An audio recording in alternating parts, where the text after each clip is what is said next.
Hello. So I've shared some pictures of my garden in the spring with you, but nothing's quite like video, so I'm going to take you on a video tour of my garden as it is right now. Let's go. Okay, so first here's the front of my house right now. We still have to add flower beds all along on either side of that. That's our next big project. You get a little sneak preview. These planters with the obelisks are going to be going at the end of that little area, the new flower beds that we put there, and I planted that with sweet pea and morning glory, so it's got seeds in there, just planted 2 days ago, so hopefully it'll be really pretty once they bloom. Then here's the new wreath on the front door, and my new catty corner cottage sign, and my new evergreens in the pots, and the blue or purple black Siberian iris, and the lamium, and those are actually little flower pot planters. They're just kind of buried back there behind the lamium. There's so much lamium. So then there's the petunias, which are going to grow taller so that you can see, you know, they'll be even more abundant in there. And my hydrangea, which is going to get bigger, of course. Hosta and lamb's ear. And then we've got some primrose through here. And I put a few petunias back there. And then, I don't know, I don't mind violets growing in my flower beds. You know, sometimes if they go too nuts, I'll pull them, but, you know, obviously look back there, I don't mind violets growing in my flower beds. So yeah, so there's the one side and the front. Okay, then over here we've got the Wine and Roses Weigela, I don't know how to say it, Weigela, I think.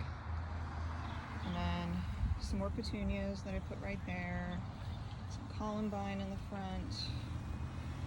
Hosta, my hellebore, which in the spring it had like deep purple flowers, but they fade throughout the year, and I think it's really cool that they stay there, they just fade. And then you got another petunia box, and more lamb's ear, and another hosta, and then more of the dark purple iris, and of course the two arborvitae that are on either side of the front. Okay, then we're going to move down the side. There's the backyard, there's the side. Sedum, which is like the backbone of my garden. I love sedum so much. This is our butterfly bush, which that's a window that the cats look out all the time. So once this grows up, they love to watch all of the activity. And then the classic purple iris, another sedum, a hibiscus, gets those like really big dinner plate size white and pink blooms later in the year, another sedum, and then here are all my hollyhocks with another sedum. And our radon and our air conditioning unit. Okay, so then here's our arbor and our gate to the backyard.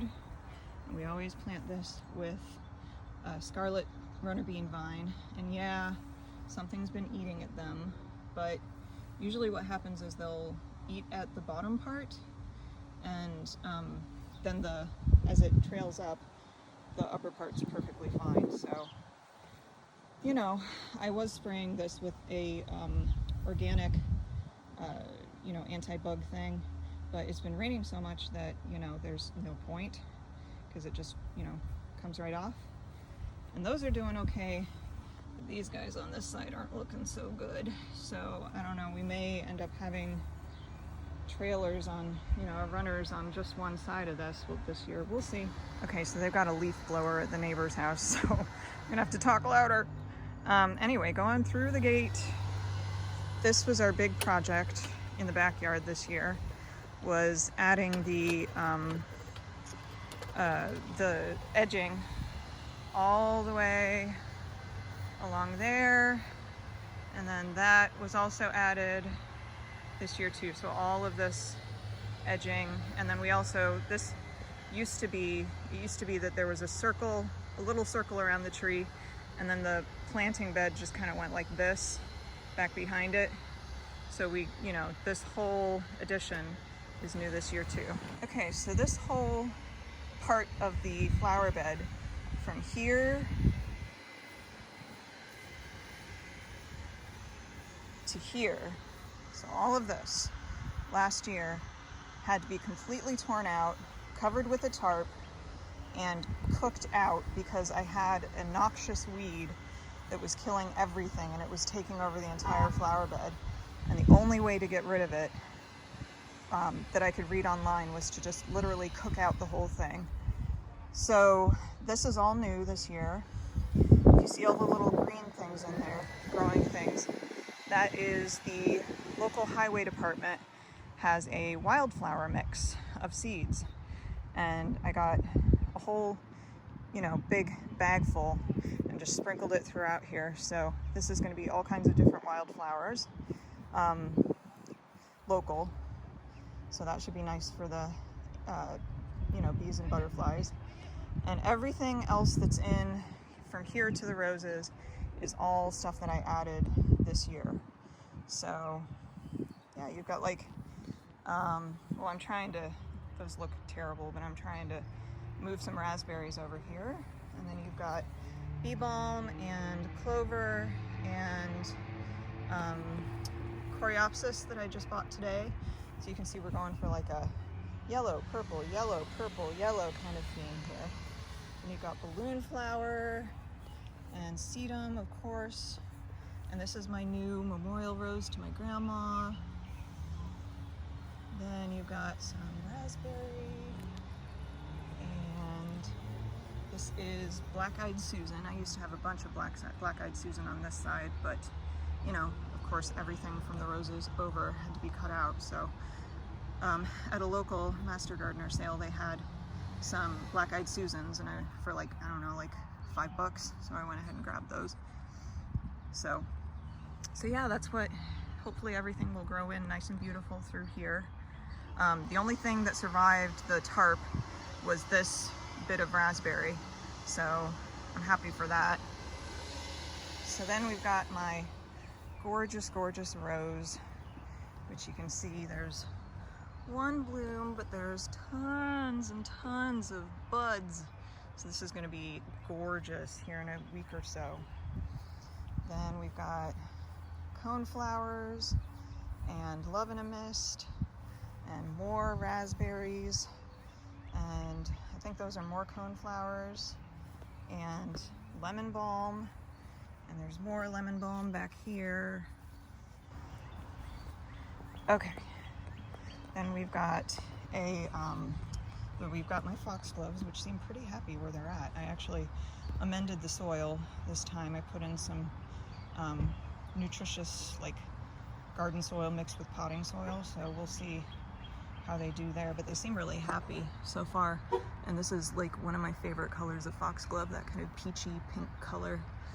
And then we've got the pot, which is like hidden right now with the oh gosh, why am I blanking? Not rhododendron, but the other one.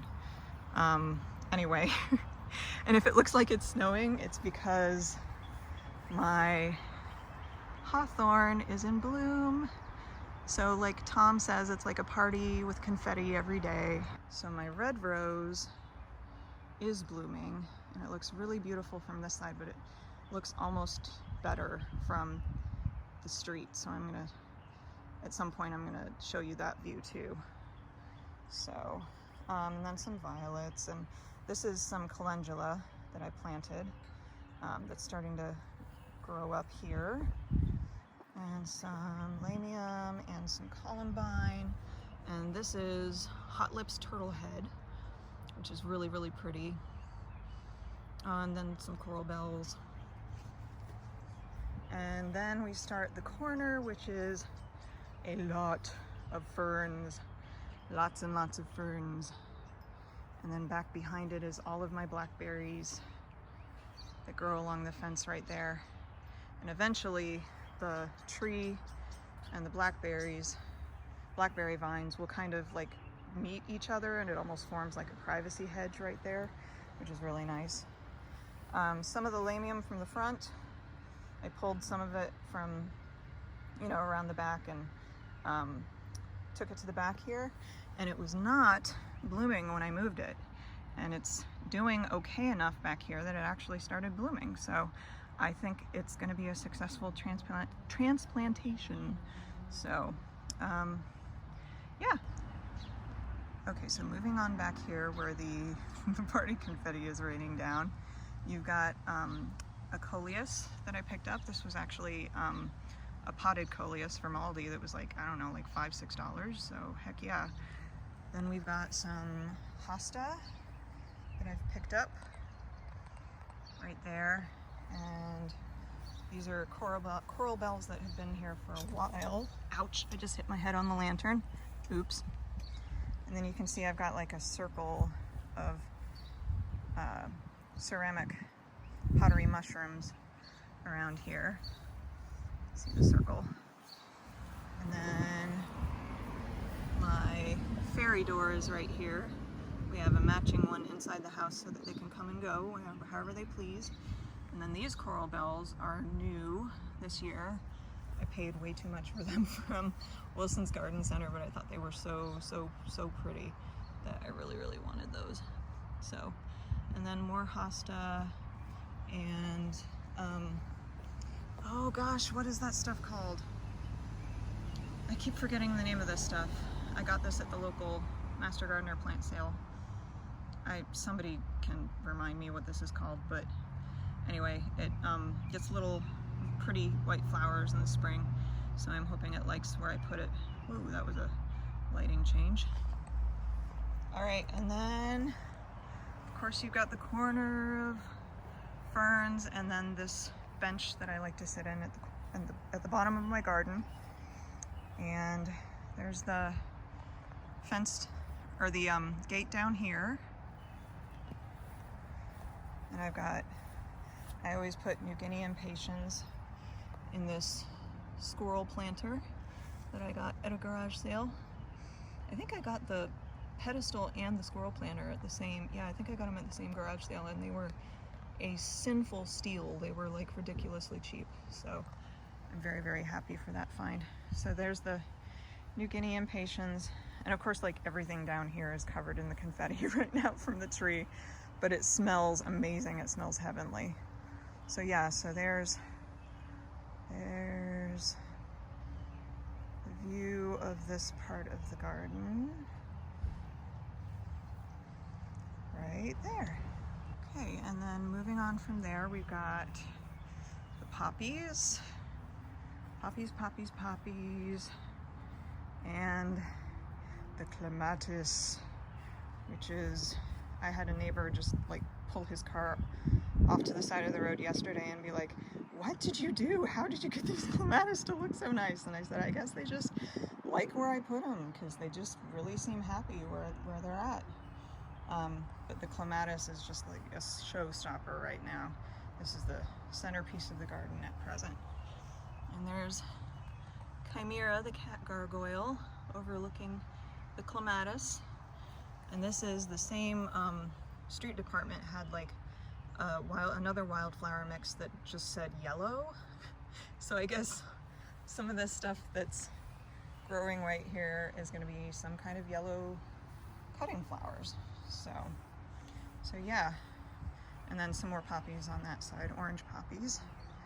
So there's that area of the garden. All right, and then you have the 3 butterfly bushes that I bought. These are Miss Molly butterfly bush, and they're gonna be bright fuchsia flowers. So you can see there's some yellow leaves on here. They don't like having wet feet, apparently. They're prone to root rot, but I can't help how much rain we've had lately. We've had a ton of rain lately. But if you look at these are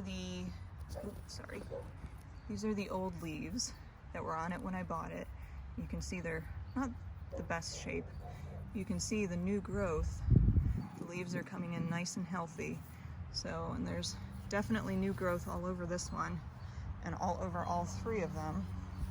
So you can see all the new growth right here on this one, and definitely new growth on this one as well. See the old leaves and then the new leaves right here. So they're growing, and of course there's the classic saying, sleep, creep, leap. So this is going to be their sleep year, I'm sure. You know, they're probably not going to grow that big. Maybe they won't even get flowers, who knows, but they're settling in. And then once they actually settle in, we intentionally planted them close enough to the fence here that they should actually like grow up through here a little bit, you know, and have a few of the flowers on this side. So they should end up being like, hopefully, you know, to about the top of the, at least to about the top of the fence line there. All right, and then we've got the area by the back deck, which needs to be, oh, we need a new deck, but that's a whole other saga. We're trying to get a new deck. This is a, what is it called? A peppermint hydrangea. It's like pink and white stripes, the petals. And then some more levenamist.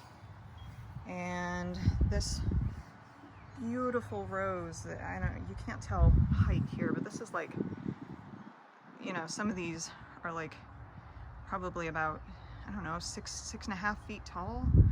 Probably about 6.5 feet tall here. And you can see we've got buddage. We'll have some gorgeous blooms on here. And there's the first bloom right there. They're so pretty. They when they first open up, they're like a peachy color, and then they end up being a lot more pink as they come in. But so there's the, ooh, come on, sharpen. So there's the rose on the back deck. And then there's some broken lattice down here because of, you know, like I said, we want to get a new deck.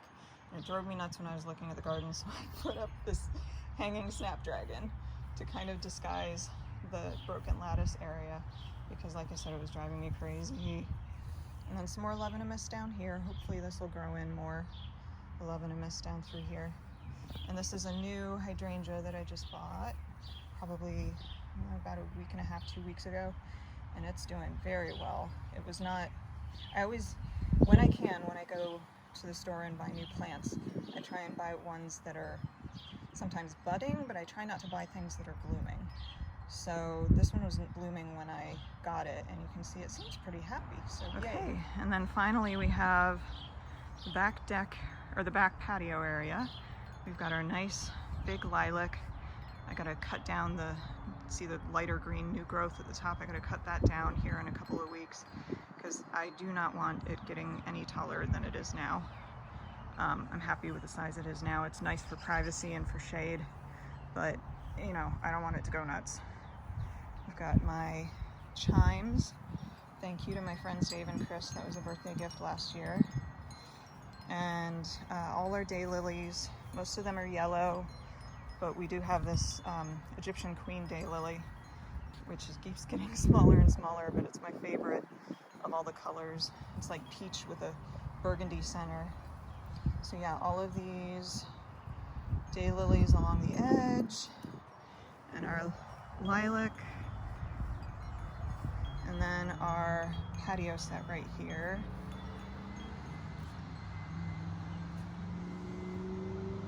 And I had to have pansies because they're one of my grandma's favorite flowers, so I buy pansies every spring in her honor. And then over here we have a little trellis up, and these are some morning glories that I planted long enough ago that they're starting to poke their heads up. When I bought that sedum plant at the Master Gardener sale, I broke off a piece on accident, and I found out that you can try and root it. So I'm trying to root that little piece of sedum. Hopefully I can have another plant. And then finally, in this planter box on the deck, this is more of that wildflower mix. I thought it would be fun to have some wildflowers right by the back door so that if I wanted to cut a bouquet, I could just come right out here and cut a bouquet out of this planter. So there's the backyard. Got the butterfly bush there. There's the little area underneath there.